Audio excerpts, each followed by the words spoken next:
Welcome to our video on a baker's dozen, 13 characteristics to consider when selecting your team members. And we're going to deal today with part 2.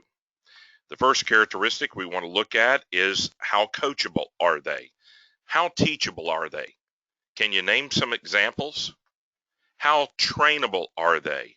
So yes, they are teachable. They can accept and absorb information into their head, but how trainable are they to take that information and apply it through their person and personality, through their skill set, and serve? So from their head to their heart to their hands. Where do they need to change? And what do they need to change about those areas where they need to change? So as you look at their coachability, you're looking at what needs to improve, and where do they need to improve, and what in that area do they need to change? How much do you believe they can improve with both teaching and training? So how coachable are they? Now we're going to look at their competency. How are they able to perform as you want them to? Competency means dependability, reliability, sure-footedness. They're going to be there when they say they're going to be there, and they're going to perform whether they feel like performing or not. So how would you describe their level of competency? Well, let's talk about a scale, maybe 1 to 5. Do you have a scale where you can grade people on their level of competency or any of these characteristics? 5 being the strongest, 1 being the weakest. How reliable, dependable are they? In what areas do they seem to excel? What areas do they need change and improvement? So how would you describe their level of competency? What skill sets are you looking for? You're looking for a level of competency, but what skill sets are you looking for? Are they competent in them? The next one is, are they compliant? By this, I simply mean, how flexible or rigid are they? You get a person with a strong D personality on the DISC profile that's dominant. And when they're dominant, they're used to being in command, in control. They want things to be done, and they want to rule the roost. They want to be the leader. They want to perhaps dictate. And so you get a group of those folks on a team. How flexible or rigid are they? And how will they perform to better the team and the cause? So when you stop and look at how compliant they are, and in the DISC profile, you have DISC, DISC, dominant, influential, steadfast, and compliant or conscientious, depending on which ones you look at. So you want them to be willing to follow leadership, to work for the good of the whole, to have the cause of the ministry be the main thing, not them. You need a person who's not self-centered, but self-controlled. And a leader really can't lead until they know how to follow. So can they follow?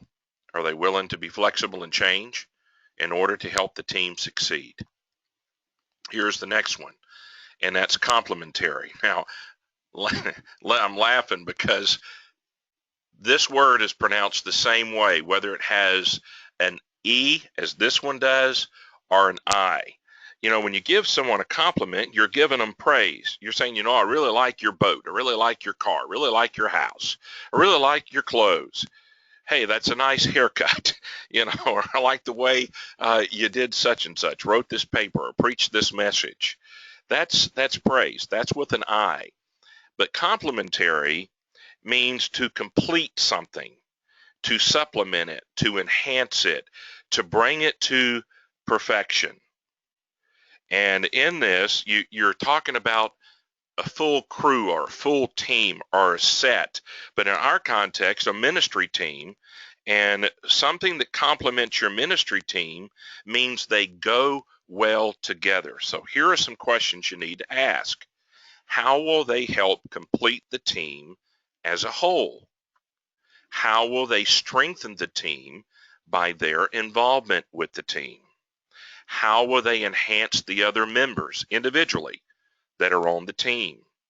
And how well will they go together with the other team members? You don't need to throw a wrench in the wheel here and break it down. You need to put team members on teams that are going to cause them to explode in a good way, meaning productivity, effectiveness, so that when God sends you a harvest of souls, if and when he does that, you have people who are ready and looking for that, and they're ready to do the work if you have a growth spurt. Now, I'm Marshall Shannon. I'm a pre-construction navigator and a ministry design coach.